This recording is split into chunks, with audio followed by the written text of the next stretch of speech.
என்னன்னு இதெல்லாம்? பாசம்மா பாசம். என்ன கர்மாந்திர பாசம்? காலையில எந்திரிச்சு பாக்கும்போது என் ரமணி காலு சிகப்பா இருக்கும்னு நினைச்சா அதுக்காகத்தாமா இது. அதுக்கு பேசாம ஒரு பிளேன் எடுத்து கீறிட்டு போய் சகப்பா இருக்கும்ல. அப்படி எல்லாம் பேசாதடா கண்ணு. உனக்காக மருதாணி மரத்தையே அரைச்சு எடுத்துட்டு வந்திருக்கிறேன். இதெல்லாம் பண்ணிக்கிறதோ அப்புறம் நான் அரைலி வந்து அரைக்க வேண்டியது இருக்கும். அதெல்லாம் வணக்கம் நண்பர்களே, இந்த வீடியோ நம்ம என்ன பார்க்க போறோம்னா, கருத்து கணிப்புங்கிற பேர்ல வரும் நாடாளுமன்ற தேர்தலுக்காக மெயின் ஸ்ட்ரீம் மீடியாக்கள்லாம் எந்த அளவுக்கு மக்களை முட்டாளாக்குறாங்க அப்படிங்கறத இந்த வீடியோல பார்க்க போறோம்.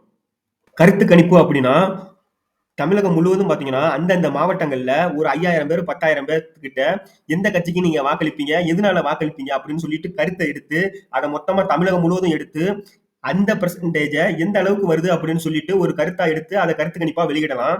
ஆனா இப்ப இருக்க சமூக ஊடகங்கள் பாத்தீங்கன்னா ஒரு கட்சியை சேர்ந்த ஊடகங்களாகவே இன்னைக்கு தமிழகத்துல இருந்து வந்துகிட்டு இருக்கு. தமிழகத்தை பொறுத்தவரையும் பாத்தீங்கன்னா நாடாளுமன்ற தேர்தல் வரதுக்கு முன்னாடி கருத்து கணிப்புங்கிற பேர்ல மக்களை ஏமாத்துறதுக்கான தெளிவான ஒரு யுக்தியை கையாண்டு வந்துகிட்டு இருக்காங்க இந்த மெயின் ஸ்ட்ரீம் மீடியாக்கள். அதுல பாத்தீங்கன்னா நேத்து ஒரு கருத்து கணிப்பு வந்திருக்கு புதிய தலைமுறையில இருந்து. புதிய தலைமுறை பாத்தீங்கன்னா பிஜேபி 18.5% வந்து ஓட்டு வாங்கும் அப்படின்னு சொல்லி போட்டிருக்காங்க. இது எந்த அளவுல ஒரு பொய்யான ஒரு கருத்து கணிப்பு அப்படிங்கிறது அப்பட்டமா தெரிய வந்துகிட்டு இருக்கு. இன்னைக்கு சமூக வலைதளங்கள்ல புதிய தலைமுறைய மிகப்பெரிய அளவுல கேலி கிண்டலுக்கு உள்ளா இருக்கு புதிய தலைமுறை. அதுக்கு என்ன காரணம்னு பாத்தீங்கன்னா, இதுவரை பாத்தீங்கன்னா பிஜேபி நோட்டாவோட போட்டி போட்டுக்கிட்டு இருந்துச்சு. இப்ப அண்ணாமலை அப்படிங்கிற ஒருத்தர் வந்து உள்ள வந்திருக்காரு. அவர் வந்ததுனால வெளியில தெரியுது கட்சி அந்த அளவுக்கு தான் இருக்கு.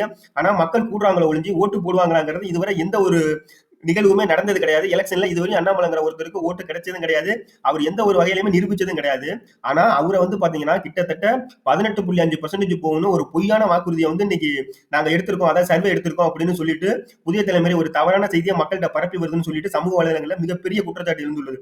புதிய தலைமுறை எதனால இந்த மாதிரி ஒரு பிஜேபிக்கு முழுமையான ஆதரவோட இந்த மாதிரி செயல்படுதுன்னு பார்த்தா அதுக்கு முக்கியமான காரணமே பாரிவேந்தர் அவர்கள் பாத்தீங்கன்னா பிஜேபியோட இன்னைக்கும் கூட்டணியில இருக்கிறது. வரக்கூடிய நாடாளுமன்ற தேர்தலையும் அவரு பிஜேபியோட கூட்டணியில தான் இருக்க போறாரு. அந்த காரணத்துக்காக மட்டுமே ஒரு பொய்யான தகவலை வந்து மக்கள்கிட்ட கருத்து கணிப்புங்கிற பேர்ல பரப்பி வந்துகிட்டு இருக்காங்க. இவரு கூட்டணி வைக்கிறாருங்கிறதுக்காக மக்களை எந்த அளவுக்கு ஏமாத்துறாங்க அப்படிங்கிறத இன்னைக்கு சமூக வலைதளங்கள்ல மிகப்பெரிய கேலி கிண்டலுக்கு உள்ளா இருக்கு புதிய தலைமுறை. இந்த மாதிரி மெயின் ஸ்ட்ரீம் மீடியாக்கள்லாம் பாத்தீங்கன்னா ஒரு சில கட்சி சார்ந்து செயல்பட்டு வந்துகிட்டு இருக்காங்க. அவங்க வந்து அந்த கட்சிக்கு ஆதரவாக இப்ப வந்து சன் நியூஸ் எடுத்துக்கிட்டீங்கன்னா அவங்க என்ன பண்ணுவாங்கன்னா திமுக மிகப்பெரிய அளவுல வெற்றி பெறும் அப்படின்னு போடுறது. இந்த மாதிரி புதிய தலைமுறை பாத்தீங்கன்னா பிஜேபிக்கு சம்பந்தமா போடுறது. அதிமுகவுக்கு சம்பந்தமா ஒரு சில டிவிகள் வந்து அவங்களுக்கு கருத்து கணிப்புல இவங்க தான் ஃபர்ஸ்ட் வர போறாங்க அப்படின்னு சொல்லிட்டு போடுறது. இதே மாதிரி மக்களை தான் ஏமாத்தி வந்துகிட்டு இருக்காங்க ஒரு மெயின் ஸ்ட்ரீம் மீடியாவுமே. அதற்கு என்ன காரணம்னு பாத்தீங்கன்னா மக்களும் கருத்து கணிப்பை வந்து முழுமை உண்மை அப்படின்னு நம்பி அவங்க வாக்கு செலுத்த போறது ஒரு சில பேர் இருக்கதான் செய்யறாங்க. இன்னைக்கும் அந்த வாக்குகளை பெறதுக்காக தான் இந்த மாதிரி வேலைகளை மெயின் ஸ்ட்ரீம் மீடியாக்கள் தொடர்ச்சியா செய்து வந்துகிட்டு இருக்காங்க. இதுவரை கருத்து கணிப்புங்கிற பேர்ல பல வருடங்களா எடுத்து வந்துகிட்டு இருந்த கருத்து கணிப்புகள் எந்த அளவுக்கு கரெக்டா செயல்பட்டு இருக்குன்னு பாத்தீங்கன்னா அது ஒரு துளியுமே வந்து பாத்தீங்கன்னா தேர்தலில் எதிரொலிக்க போறது கிடையாது. ஏன்னா இதெல்லாம் வந்து பாத்தீங்கன்னா அவங்களோட சொந்த விருப்பத்தை தான் வந்து பாத்தீங்கன்னா கருத்து கணிப்புன்னு சொல்லிட்டு மக்கள்கிட்ட கொண்டு வந்து இன்னைக்கு தேவையில்லாத ஒரு அவங்களோட டிஆர்பிக்காக எதையோ ஒண்ணு பேசி அந்த கட்சி ஆதரவுக்காக எதையோ ஒண்ணு பேசி மக்களை ஏமாத்தி வர்றதா தான் இன்னைக்கு பார்க்க வேண்டியதா இருக்கு.